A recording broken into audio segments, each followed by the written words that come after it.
welcome everyone, and thank you for joining us today. I know you're tuning in from different parts of the world, and I'm honored to lead this conversation on such interesting topic.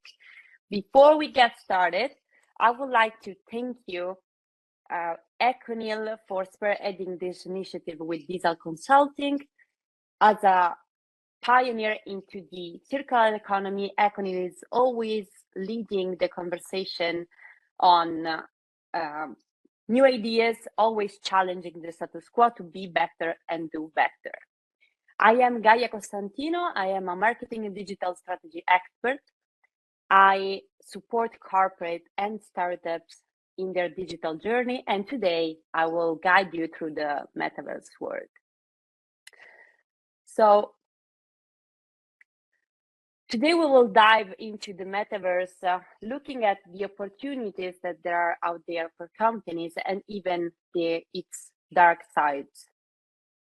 Why we're here today? Because we want to be among those companies who are innovating for growth. Our agenda of the session of today will cover different topics. We will start diving deep into the Metaverse, looking at what it is, and then looking at the psychology and the evolution of the digital experience that brought us today to this new frontier. Then we will dive into the 3 pillars behind the new frontier and the go-to-meta strategies for fashion and design brands.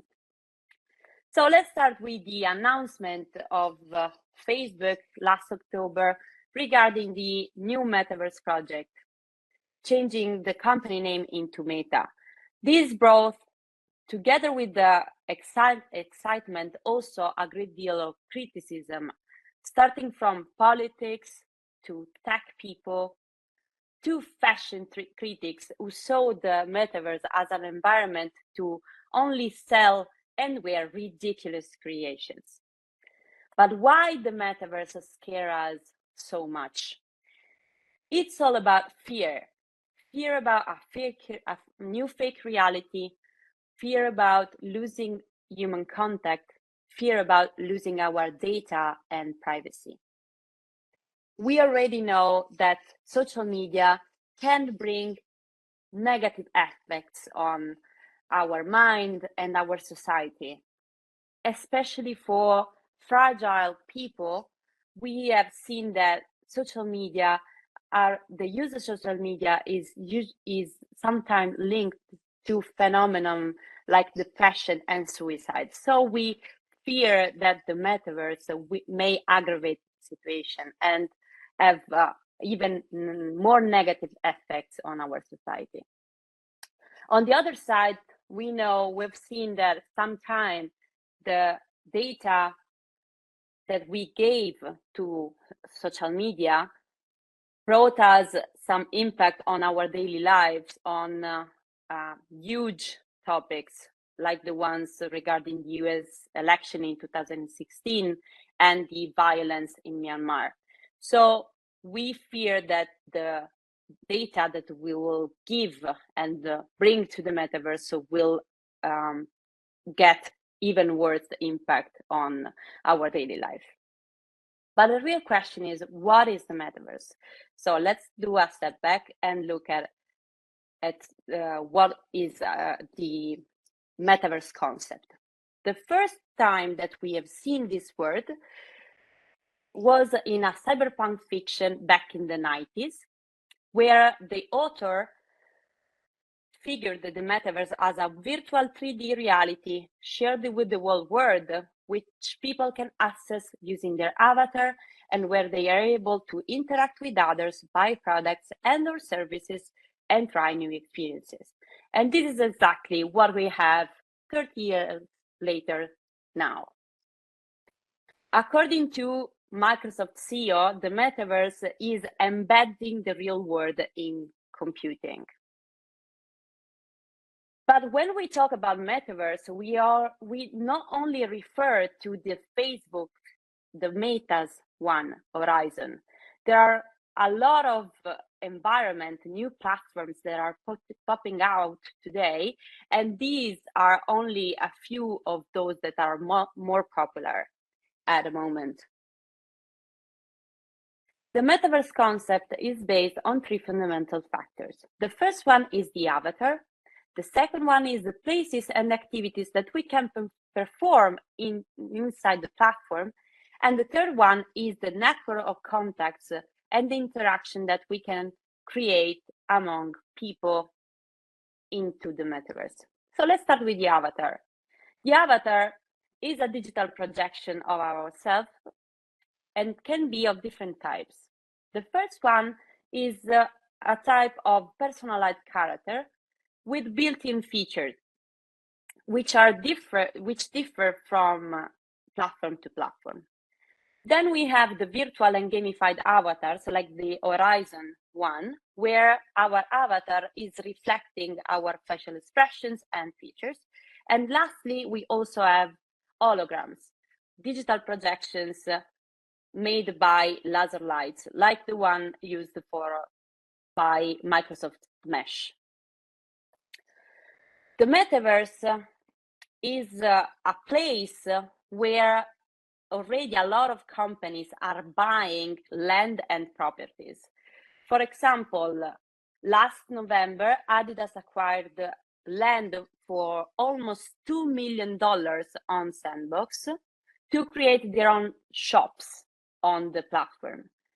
Another big real estate company called Republic Realm bought land for almost $1 million on the Centraland to build a new shopping district inspired by Harajuku, a shopping district in Japan. So in the last years, and mainly in 2021, we saw a big increase on the value of the virtual land on the biggest metaverses out there. On the other side, we have the network. The last factor that we mentioned is the network. So this is an example to show how the network is impacting the interaction that we can have on the metaverses. So Fortnite, which is one of the most popular virtual game out there, and it's a metaverse itself in a certain way, started its model with a player versus environment game, meaning that when you entered Fortnite, you could interact only with the environment.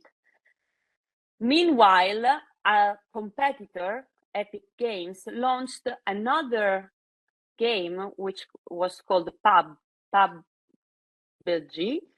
a last man standing player versus player game, where people were interacting and fighting against each other. So looking at the success of this game, Fortnite introduced a player versus player model with Battle Royale, a game where you would fight and interact with 100 other players. And this brought its success really up in the last years. So now let's look at the psychology and evolution of the digital experience that brought us to the metaverse and how this will eventually change in the metaverse itself. Why we use social media and why we are so addicted to them? The answer is in an hormone which is called dopamine. The dopamine cycle is driven by the social media use. When we post something on Instagram, on Facebook, we expect reactions and we love reaction because these reactions are bringing us quick rewards and an increase in our dopamine levels. Once reactions are done, the dopamine decreases and we want more. So we get back posting on our social media. Moreover, we love to talk about ourselves, and the social media give us the possibility to shape our image through the things we own and the experience we have. So what is going to happen on the metaverse? There is one of the most popular metaverses called Zepeto, the most popular metaverse in the Asian Pacific market, which is fostering its value proposition, just saying that you can create another you in another universe. So you can shop and you create a new image of yourself in a new environment, in a new platform, in a new world. Ferrari just launched last year the first car that can be driven on Fortnite, and they also launched skins, so outfit that the avatar on Fortnite can wear for only €8. So the social media activities will eventually be enhanced on the metaverse because we will live more engaging and immersive experiences. We will live them in first person, and so we will have greater opportunities to shop. On the other side, there are some experts who are saying that the metaverse is not only about social media, but it will be a new way of living our experience in the digital world for the possibility of interaction and immersion that it gives us. Let's look at which are the 3 pillars behind the new frontier. So on the one hand, we have the needs of new generation, which are continuously evolving, especially on the digital experiences. On the other side, we have the market opportunities for firms and brands. And lastly, we have the green transition that is deeply needed for our society to thrive. So let's start with the new generation needs. The Generation Z is completely different, has completely different needs because they are all about mobility, community, definition of their identity based on the community itself, and social networks. If you ask my father about the metaverse, he would eventually say that the metaverse is another way to just escape reality. If you ask my 16-year-old cousin about the metaverse, maybe he would say that the metaverse is a new way to connect with his friends. So we are seeing the needs of interaction and digital experience completely shifting from one generation to the other. On the other side, as I mentioned, there are the market opportunities for brands and firms, because we are seeing the metaverse growing as crazy year on year, and we see that brands have the opportunity to interact with customers in innovative ways, and also to experiment and develop new products to be tested on the new environment. There are already companies that are monetizing the digital life of the metaverse. For example, on Fortnite, there are over 1,000 different skins that you can buy for your avatar. Moncler and Balenciaga launched their own brand skin on Fortnite in 2021. And also there are other brands that are investing on other platforms, like Ralph Lauren on Zepeto.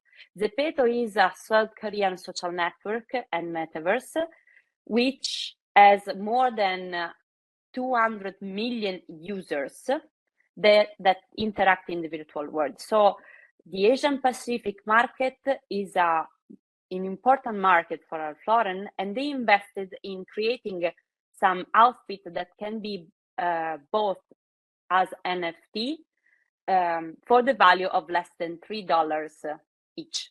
So they're investing in their brand on Zepeto. This is one of my preferred examples, because it shows how the market is shaped only by demand. In this case, the Dionysus Gucci bag was sold on the metaverse for almost twice the price of the offline asset. So really, the metaverse is creating new opportunities we could not even imagine. Another example comes from Dolce & Gabbana, which launched the first NFT collection last year, which was auctioned for over $6 million only on digital assets. And this would not be even thinkable 2 or 3 years ago.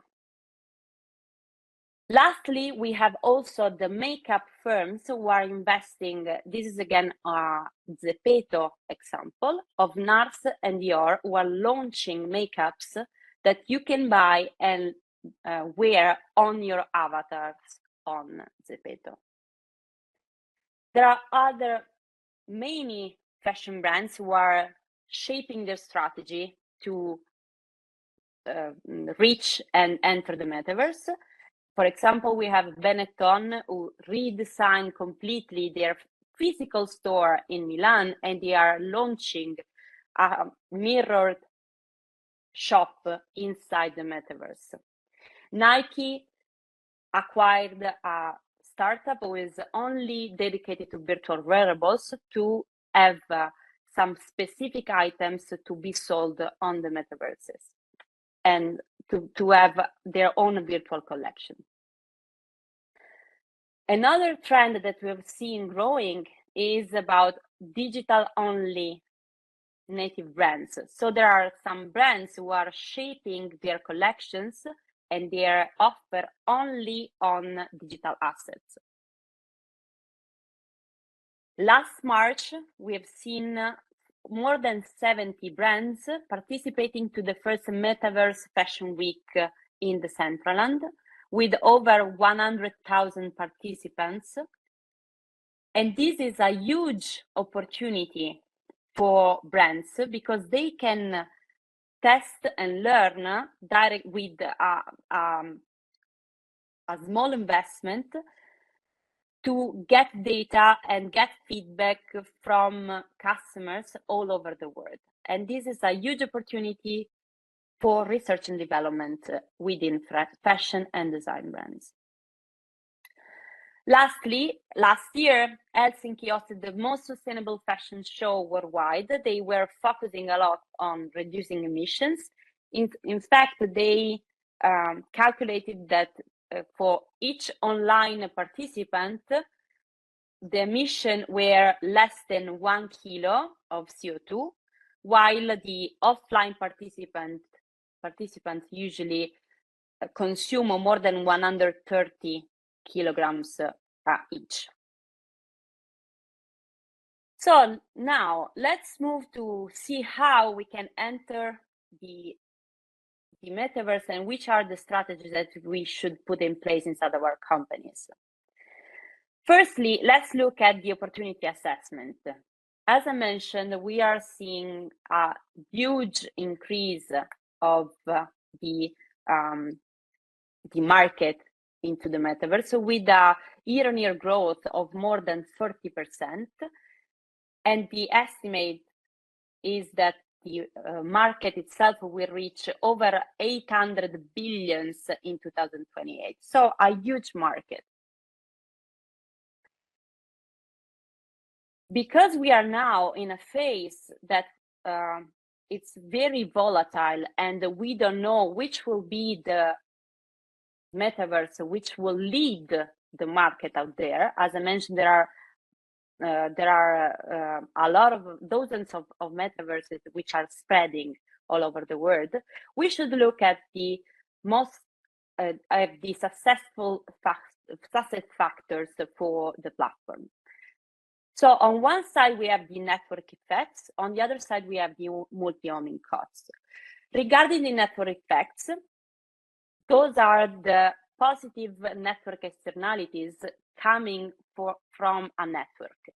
To give you an example, imagine I was the only person using Instagram. It won't bring me a lot of value posting my videos and my pictures because the value itself that the social media brings it's all about the interactions. So the more people are there, the more value they get.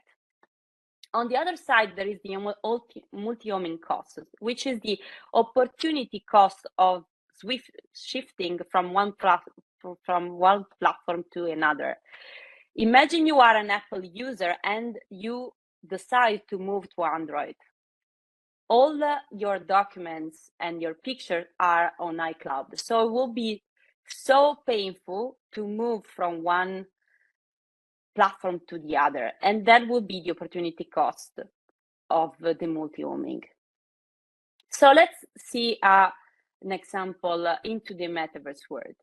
Roblox is one of the platforms which are leveraging more these two factors. On one side, they are leveraging the network effects because they are paying the creators of new world experiences and activities in their world on the base of the engagement rate of people.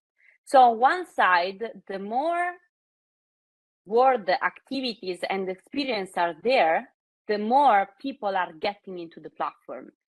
And on the other, and vice versa, the more people are getting to the platform, the more creators are incentivized to create new worlds, experiences, and games. So they are fully leveraging the two-sided market network effects on Roblox. On the other side, they have the multi-homing costs. So if you want to buy anything on Roblox, you should buy their own game currency, and which is only used into the platform. And on the other side, the NFT assets that you buy on Roblox cannot be transferred on any other games on platform. So all the investment that you put into Roblox must stay into Roblox. This is something that really paid off for them, as you can see from these graphs of their huge increase of active users and revenues for developers and creators. And this is also something that brought them being one of the first platforms to be used by fashion brands. Here are two examples. One from Vans, who created an experience to customize sneakers into the metaverse. And the other example is about Gucci's Garden, who created this experience where people could wander around the garden, buy some of the limited edition accessories available there from $1 to $9 each. So what is the approach that we are as companies should keep in mind when thinking about entering the metaverse market? As I mentioned, we are in a phase characterized by higher uncertainty and volatility. So in this phase, we should focus on prototyping and also research and develop new products and strategies. So a startup approach is key to enter the market. On the other side, the metaverse really gives us a lot of opportunities in terms of proximity to customers, simplicity and speed to launch our products, and also to reach all consumers across the world, because there are not geographical borders. So we need an entrepreneurship. What does entrepreneurship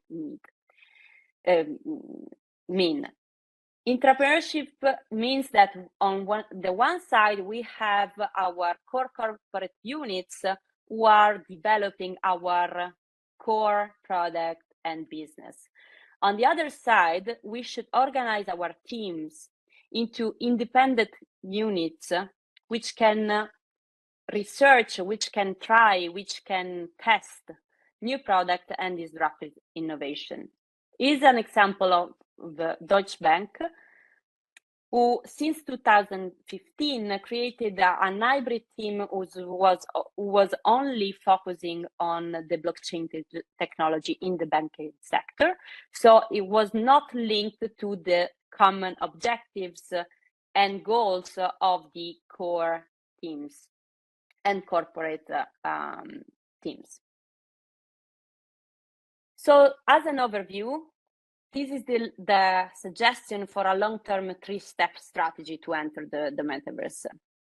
On the one hand, firstly, we should clarify the objectives. So we should define if we want to launch a new product, launch a new marketing campaign, gather feedback on a new product, gather feedback on our most selling products that we have already in our collection. Then we should create an agile and a hybrid team who can be allowed to try and test all the different strategies that can be brought to the metaverse. And so we should allocate some budget only to research and development. Third, we should define our success. So we should define a benchmark to measure success, KPIs, and monitor what are the market evolutions of the metaverse world, and then adjust our product and service strategy accordingly. So I hope this session gave you some inspirations, some examples, some clarification on what's happening in the metaverse world. Please feel free to reach out for any doubt, comment, and feedback. And thank you all for joining us today.